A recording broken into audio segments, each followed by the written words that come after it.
Hey, it is Friday, February 14th. Oh, Magic Day around the world. Well, Magic Day in the happiest place on earth. No, wait, that's down south. Or maybe in Florida.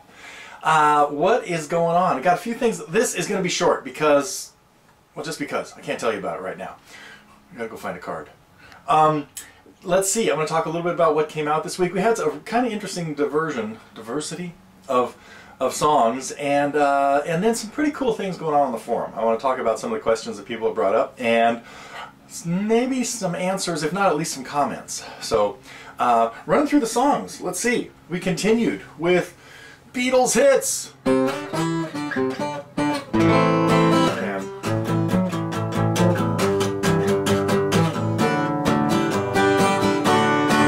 So, their third single, From Me to You, and Thank You Girl. Bet you can't guess what's coming up next week. Probably not. You know what? I might just divert. We might see no Beatles. We will see more of these guys, though.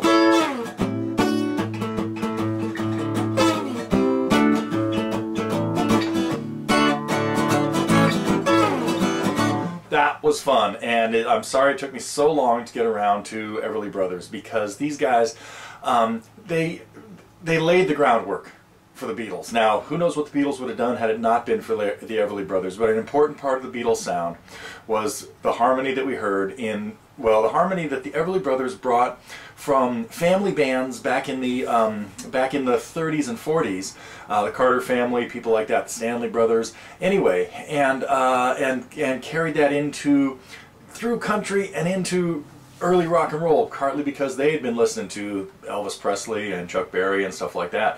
And, well, kinda. There was that influence, though. And that really made the Beatles, part of the Beatles' cool stuff was the harmony, the vocal stuff that they did. Aside from the really cool progressions that they did, that should never have worked. Anyway, you know, little sideline project. Progressions that are very common. There's a progression I would consider the 50s progression. Go back and listen to Stand By Me and see which famous Everly Brothers tune follows that same progression, and dozens, hundreds, thousands possibly of other songs from the 50s that follow a very simple 4-chord progression. Now, that same 4-chord progression can be heard in stuff like this. Oh, wait a minute, I don't want to go there.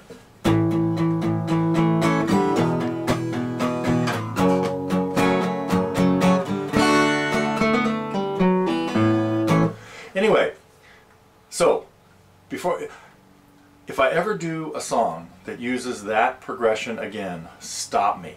Say you can't do that. You can't use the Pachelbel progression that is sort of derived from it. Anyway, okay, is this being too cryptic?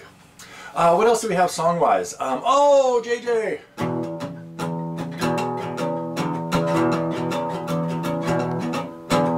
Yeah, guess what? That is not a Leonard Skinner song.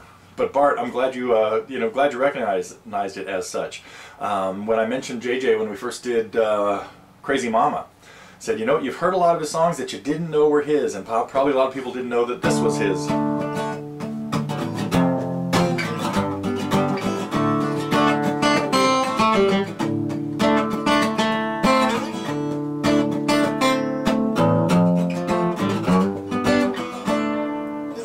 And of course we have Delaney and Bonnie to thank us for making that connection between J.J. Cale and Eric Clapton.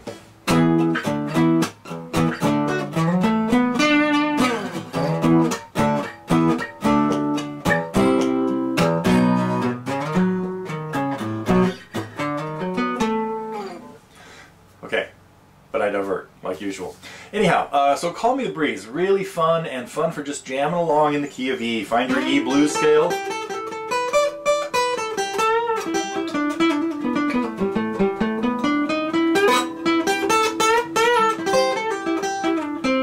Turn into an A1.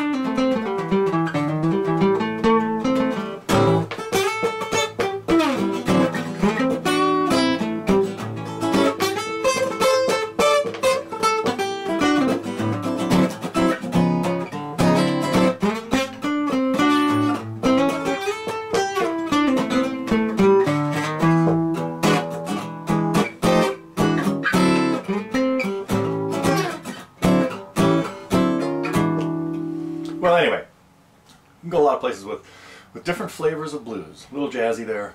And why was I going there? No particular reason.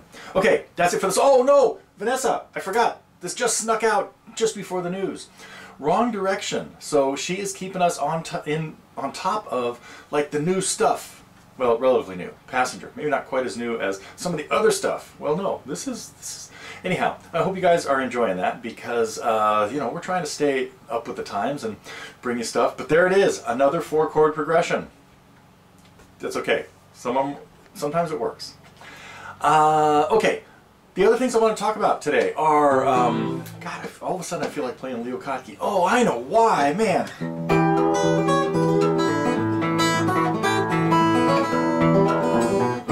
I caught a video of Leo's the other day, and he was talking about Bob Dylan. Great story. Be sure to check out Leo's little talk about meeting Bob. And he didn't know it was him. And he said if he had known it was him, he wouldn't have said some of the things he did. Anyway, look it up. YouTube, someplace. Leo Kottke talking about Bob Dylan. Okay. Enough of that. The things I want to talk about on the forum, some pretty cool things. First of all, I want to welcome a new member who put up a great question. And I was floored when I read the first statement. Okay, I've finished the Acoustic Genius series, now what? Congratulations! And I'm sure a few people made a few comments out there that said, I wish I could say the same thing. Now, I don't know that there is a finishing the Acoustic Genius series because every time you go back and look at some of that stuff, you might get a better understanding of what you do to a major scale to create a Phrygian scale or something like that. See, it's just 4 slots different on the circle of fifths. Anyway, so you can there are a lot of different levels that you can get that stuff at.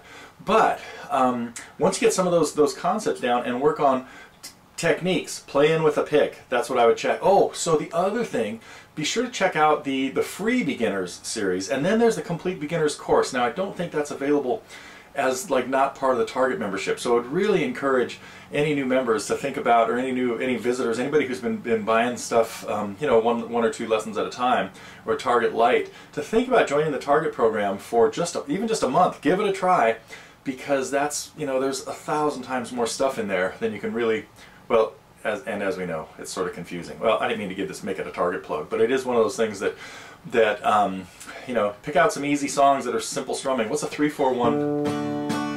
Oh, Only Love Can Break Your Heart. Not bass notes. Helpless. And then get into stuff like Teach Your Children, Margaritaville, Brown Eyed Girl. All of those are good strumming songs, no bar chords and stuff. And well, yeah. Anyway, so appreciate everybody's comments, helping our new member gets kind of started in the right direction there.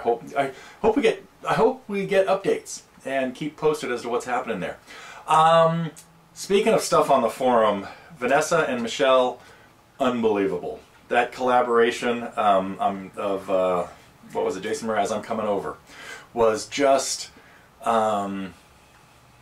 well, inspirational. It's probably the best thing I can say, and stunning. So I'm glad obviously everybody else agreed. So congratulations, ladies. That was way too cool, and really appreciate your going to the time and trouble to well, partly and to share that with us. So okay, I have 2 more things I want to tell you about, and then I gotta get out of here today. One is quick update on camp. Actually, there's not too many updates. I appreciate everybody signing up that has jumped on the early bird. We have 2 more weeks of the early bird special, and finally Vanessa found the video before our housekeepers could get it tied into the IGC site. So but over at the internationalguitarcamp.com, just internationalguitarcamp.com site is where the video is that does have some of the details about what's going on, and that'll be updated especially in a couple weeks as we start making more plans. But basically, I think you guys have the idea. We're going to be doing more hands-on work this time, and less entertainment and more education. That's my goal for this year.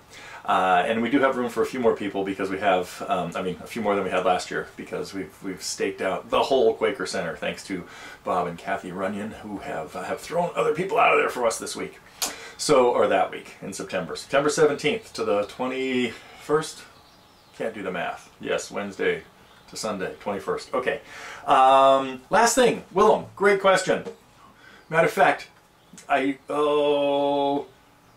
sorry, somebody, I don't remember who said this, but this was a great idea. As soon as Willem posted the question about claw hammer technique, what the heck is it?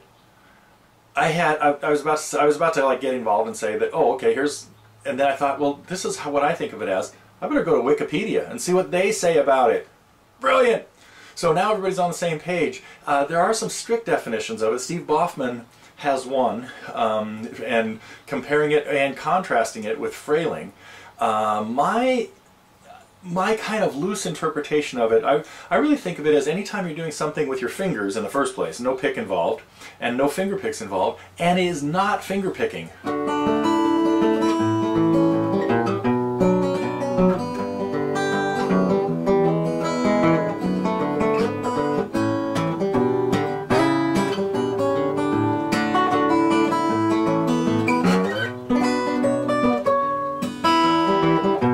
Anyway, that's not it.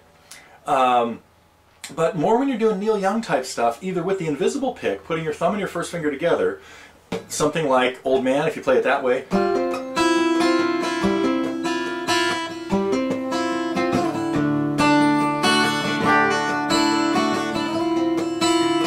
or even if you're playing something like My Hey Hey. Oh, that doesn't work very well with the thumb. Wow, so you know what I ended up doing there? I used my thumb and my index finger as if there was a pick, and when I played that run, alternated downs and ups. Okay, I would not consider this part of claw hammer technique. So never mind. But if you were to play a bluegrassy type song,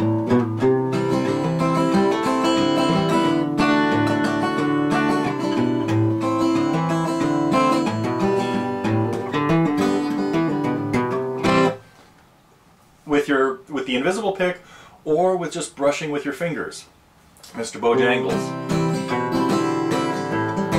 Even the way Paul McCartney plays Blackbird could almost be considered claw hammer. It has some pinches in it.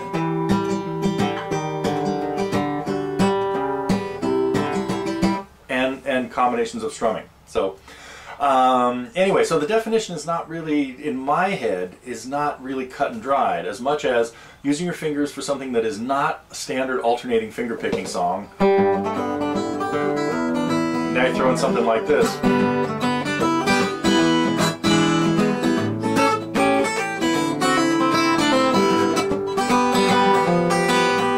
Wow.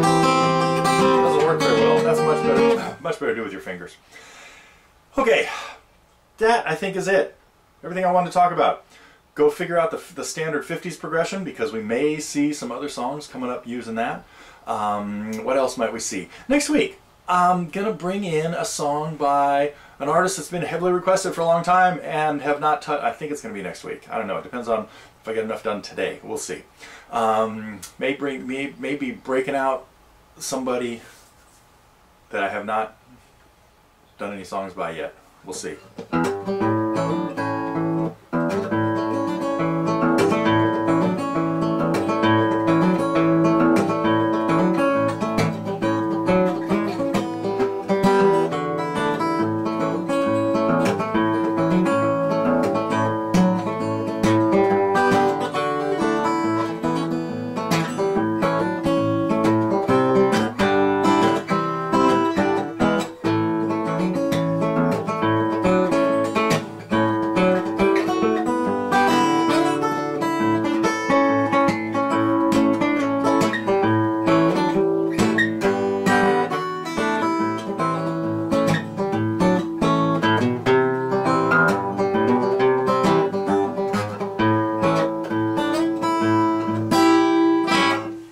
Who knows? That has nothing to do with the artist I was talking about. We will see you next week.